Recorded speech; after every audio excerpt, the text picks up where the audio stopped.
Liam Westbrook heard the child's scream echo across the Montana Badlands before he saw her. A little girl, no more than 5 years old, was pulling desperately at ropes, binding a woman to a boulder under the merciless August sun. "Mommy, please wake up!" The woman's head hung forward, skin dangerously burned, breath shallow. Someone had tied this Apache mother to a rock and left her to die while her daughter watched helplessly. 6 hours in scorching heat. 6 hours of a child trying to save her mother, with hands too small to untie the knots. Liam had seconds to decide: save them and make enemies of the vigilantes who did this, or ride away and let an innocent woman and her traumatized daughter face certain death. Liam Westbrook wiped sweat from his forehead as his horse picked its way through the Montana Badlands. The August sun hung merciless at noon, turning the rocky terrain into a furnace. At 38, he'd spent 2 decades ranching this unforgiving land, but today's ride to check on his southern fence line felt different. The air held an oppressive weight that had nothing to do with heat. Then he heard it. A child's voice, high and desperate, crying out words that made his blood run cold. "Mommy! Mommy, please wake up!" Liam spurred his horse toward the sound, rounding a cluster of red rock formations. What he saw stopped him cold. A woman was bound to a large boulder, arms stretched painfully behind her, ropes cutting into her wrists and ankles. Her head hung forward, long black hair covering her face. She wore traditional Apache clothing, now torn and dust-covered. Even from 20 feet away, Liam could see the severe sunburn on her exposed shoulders, the shallow rise and fall of her chest indicating dangerous dehydration. But it was the little girl that broke his heart. She couldn't have been more than 5 years old, pulling uselessly at the ropes with tiny hands already raw and bleeding. Her face was streaked with tears and dust, her voice hoarse from crying. When she saw Liam, she stumbled toward him. "Please help my mommy. They tied her here and left. She won't wake up." Liam dismounted quickly, his jaw clenched with fury. This was no accident, no random act of wilderness survival gone wrong. Someone had done this deliberately. Someone had tied a woman to a rock in the desert sun and left her to die while her daughter watched. "I'm going to help," Liam said gently, kneeling to the child's level. "What's your name, sweetheart?" "Mila," she sobbed. "My mommy is Naomi. Please don't let her die." "I won't," Liam promised. He pulled his knife from his belt and moved to the woman. "Naomi, can you hear me?" The woman's eyelids fluttered. Her lips were cracked and bleeding, skin dangerously flushed. Liam worked quickly, cutting through the ropes. The moment she was free, Naomi collapsed forward. Liam caught her, carefully lowering her to the ground in the small shadow cast by the boulder. "Water," he called to Mila. "In my saddlebag, the blue canteen." The little girl ran with desperate speed. Liam tilted Naomi's head back, checking her pulse. Rapid and weak. She needed immediate medical attention, but the nearest hospital was 40 miles away. He had to stabilize her first. Mila returned with the canteen, hands shaking as she handed it over. Liam wet his bandana and placed it on Naomi's forehead, then carefully dripped water onto her cracked lips. "Small sips," he murmured as Naomi's eyes opened slightly. "Don't drink too fast." "Mila," Naomi whispered, her voice barely audible. "I'm here, Mommy." The child grabbed her mother's hand, tears flowing freely. Liam assessed the situation quickly. Naomi had severe heat stroke, dehydration, and possibly internal injuries from the restraints. Moving her would be risky, but leaving her here would be fatal. The sun had already done terrible damage. "Naomi, I'm Liam. I'm going to get you both to safety. Can you tell me who did this?" Her eyes focused on him with surprising clarity despite her condition. "Vigilantes, from Ashford. They said I stole cattle from Harrison's ranch. I didn't, but they wouldn't listen." Liam's jaw tightened. He knew Harrison's ranch, knew the owner was one of several men in the area who believed frontier justice was better than involving the law, especially when it came to Native Americans. "How long have you been here?" "Since dawn, maybe 6 hours. 6 hours in August sun. It was a miracle she was still alive." Liam knew why. She'd been turned to face east, getting morning sun but afternoon shade from the boulder. Someone had calculated this carefully, wanting her to suffer, but perhaps not quite wanting her dead. Or maybe they just didn't care either way. Liam fashioned a makeshift shelter using his bedroll and saddle, creating more shade.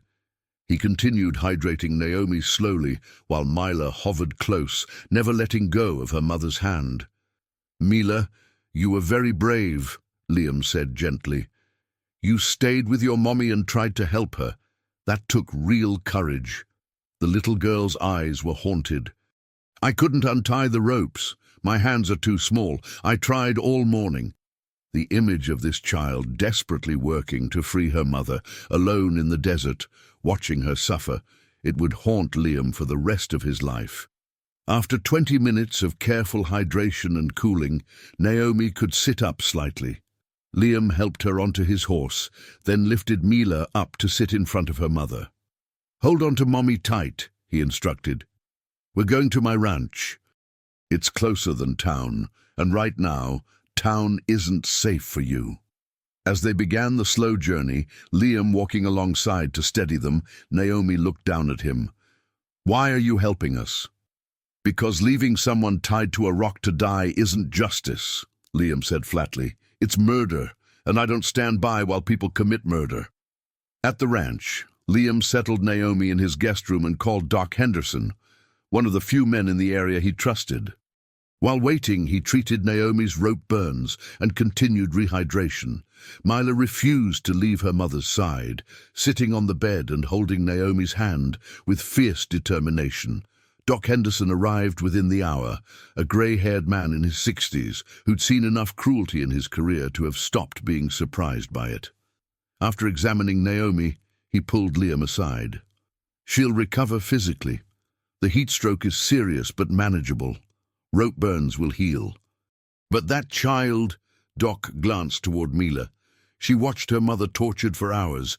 That kind of trauma doesn't show up in physical examination." Liam had already noticed. Mila barely spoke. She flinched at sudden movements. She wouldn't eat, despite obvious hunger, and her eyes held a hollowness that no 5-year-old should ever experience. "What do I do?" Liam asked. "Keep them safe, give them stability.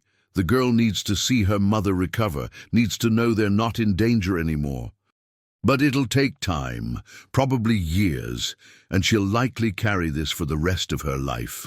After Doc left, Liam sat with Naomi and Mila. The little girl had finally fallen asleep, curled against her mother, but Naomi remained awake, staring at the ceiling. "I need to tell you something," Naomi said quietly. "Those men, the vigilantes, they'll come looking. Harrison doesn't leave loose ends. He'll want to finish what he started." "Let them come," Liam said. "This is my property. I've got rifles, fences, and every legal right to defend people on my land. You don't understand what you're risking." "I understand perfectly," Liam interrupted. "You were accused without trial, punished without evidence, and left to die because some men decided their hatred was more important than your life. I understand that if I let them finish what they started, I'm complicit. And I won't be." Naomi's eyes filled with tears. "The cattle they claim I stole. I saw who actually took them. 3 of Harrison's own men, moving them across the border to sell privately. I was riding back from visiting my sister when I saw it. They saw me too. This wasn't about theft. It was about silencing a witness." "Then we prove it," Liam said. "We get evidence. We get the sheriff, the real sheriff, not these vigilante thugs. And we make sure those men face actual justice." "And Mila?" Liam looked at the sleeping child. "Mila needs to know that good people still exist. That not everyone will hurt her. That she and her mother are safe." They came 3 days later. 5 men on horses led by Travis Harrison himself. Liam met them at his gate, rifle in hand. "Westbrook," Harrison said, not bothering to dismount. "Word is you're harboring a criminal. That Apache woman stole from me." "Word is you tied a woman to a rock and left her to die," Liam replied evenly. "That's not justice. That's attempted murder. She's a thief. She's a witness," Liam interrupted. "Witness to your men stealing your own cattle to sell privately, and you know it. That's why you wanted her dead." Harrison's face darkened. "You're making a mistake, Westbrook." "No, you made the mistake. Sheriff Durant is already investigating your operation. Turns out Naomi wasn't the only one who saw your men moving cattle illegally. You've been under watch for weeks. Her testimony is just the final piece." It was a bluff, but a calculated one. Liam had indeed contacted Sheriff Durant, the county sheriff who operated out of Billings. Durant had been investigating livestock theft in the region for months. "You're lying," Harrison said, but uncertainty flickered in his eyes. "Am I? Durant's got documentation of your cattle sales across state lines, got witness statements from buyers, got records that don't match your reported inventory. Only thing he was missing was proof your men were involved. Naomi can provide that, which is why you wanted her silenced." Behind him, Liam heard the ranch house door open. Naomi stepped onto the porch, Mila holding her hand. Both were still recovering, but Naomi stood straight, defiant. "I saw everything," Naomi called out. "I know which men, which dates, which routes, and I've already given a sworn statement to Sheriff Durant. Killing me now won't change that." Harrison's hand moved toward his holster. 5 rifles immediately swung to point at the riders, Liam's ranch hands, positioned on the roof and in the barn. "This is private property," Liam said calmly. "You're trespassing. Leave now, or I call Durant, and you add trespassing and threatening with a deadly weapon to your charges." For a long moment Harrison stared at them. Then he spat in the dirt and wheeled his horse around. "This isn't over." "Yeah," Liam said, "it is." 6 months later, Liam stood in the kitchen making breakfast while Mila sat at the table coloring. The little girl still had nightmares sometimes, still had moments of fear. But she smiled now. She laughed. She played. Naomi entered, pouring coffee. Harrison and his men had been arrested, tried, and convicted. The cattle theft ring had extended across 3 states. Naomi's testimony had been crucial. She'd been offered federal witness protection, but she'd declined. She'd found something here she didn't want to leave. "School starts next week," Naomi said, sitting beside her daughter. "You excited, Mila?" The little girl nodded enthusiastically, then looked at Liam. "Will you teach me to ride horses, like you promised?" "This weekend," Liam agreed, "if it's okay with your mom."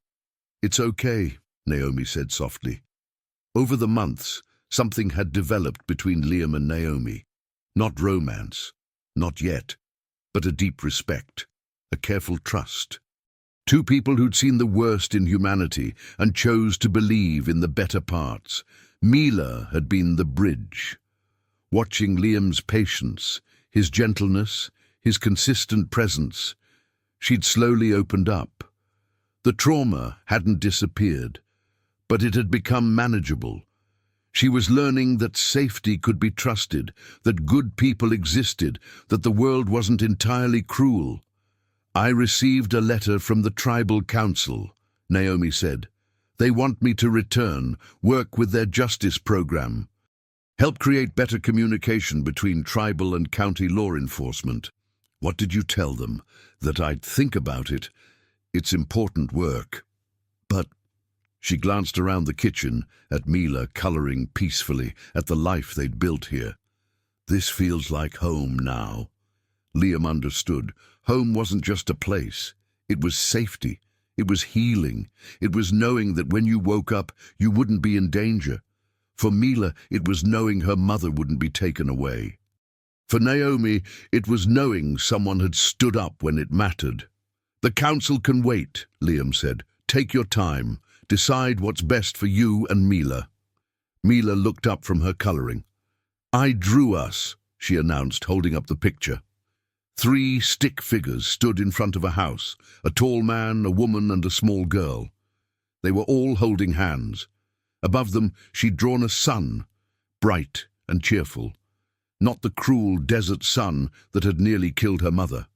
A different sun, a hopeful one. "That's beautiful," Naomi said, her voice thick with emotion. Liam looked at the picture, at this family that had formed from tragedy and survival. He'd saved them that day in the desert. But in the months since, they'd saved him too, from loneliness, from cynicism, from the belief that good deeds didn't matter. Sometimes the people we save end up saving us right back. And sometimes, from the cruelest moments, the strongest bonds are formed. Not because suffering is good, but because choosing to help, choosing to heal, choosing to stand up when others look away, that creates something unbreakable. Mila would carry scars, so would Naomi. But they'd also carry this, the knowledge that in their darkest hour, someone came, someone helped, someone refused to let cruelty win. And that, Liam believed, made all the difference.